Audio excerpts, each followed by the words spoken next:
Please come.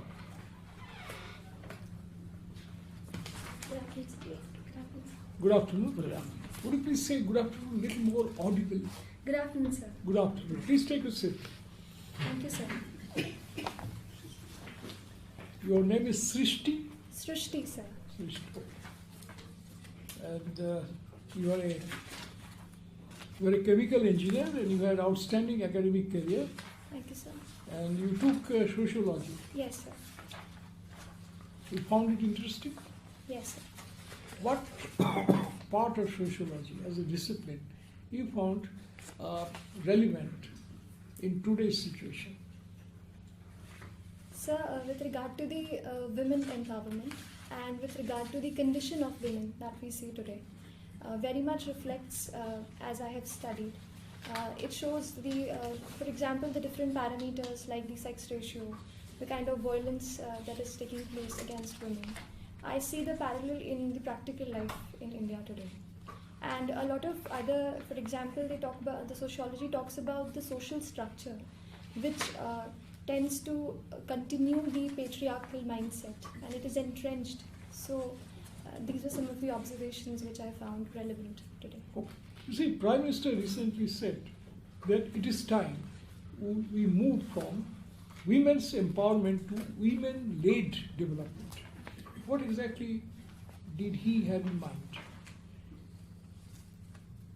So when we talk of women empowerment, we say that women should be financially independent or determined.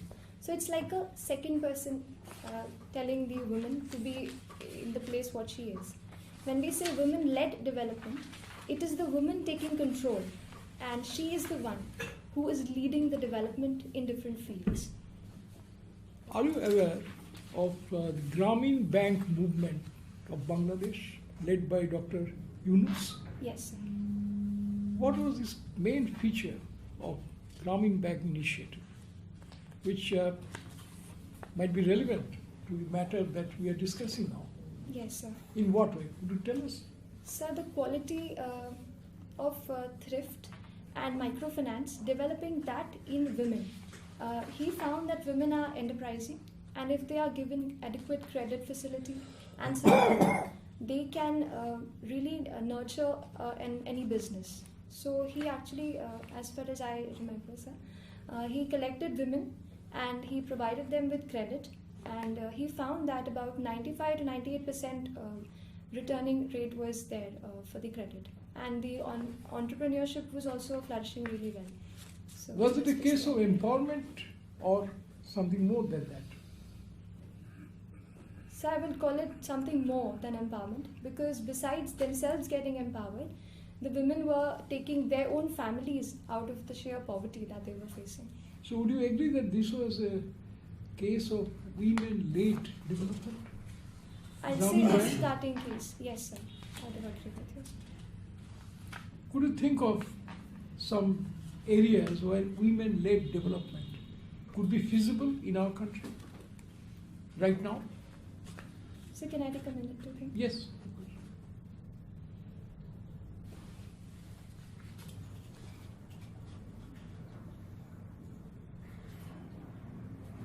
Sir, I can draw a parallel in the self-help group that was nurtured in the country.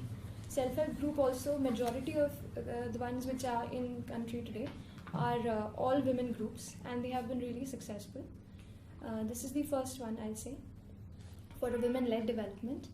And sir, going beyond, so in the sports sector right now, if we see, women are doing really good, whether it is boxing or weightlifting. So in a field which somehow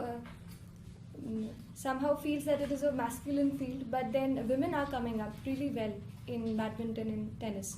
So we can use this sports arena for the women, the girls who are in the villages, for them to come out and represent our nation at the international level. Oh, yeah.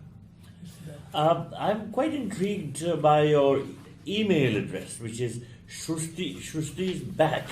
Now, where was Shrusti that she is now back? Why did you choose this address? Sir, in the 12th standard, I decided to sign out and delete my account. So on the count of my exams, I felt that I could close this up. after my exams and everything, I chose to sign in, and then I chose this Shrusti is back at the @gmail.com. Okay. Now, you belong to Bhopal, and several decades ago, Bhopal had this terrible experience of the gas tragedy. Now, what is the status of that entire episode? What has happened since that gas tragedy, in a nutshell, and where do things stand now? If you have to brief people on this tragedy and what has been the present state of play, what would you say? So the disaster that took place in 1984 was the worst chemical disaster in the entire world. And if I were to just sum up the conditions, at that point of time, about 10 to 20 lakh people were affected. And in such a manner, not even immediately, but later on, they continued to have the health complications which the specific gas had inflicted on them. So the problem of rehabilitation was really severe. As far as the other support system by the government is concerned, the government has been providing pension to the women who lost their male earners. Then there have been support systems for the education of the family, of the children who lost their parents. And compensation has been provided.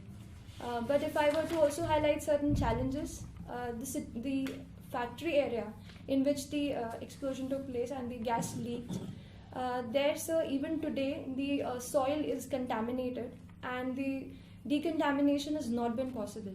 So now there have been plans that the entire waste will be taken to Indore, Pithampur, and there it will be treated. So that remains a work in progress.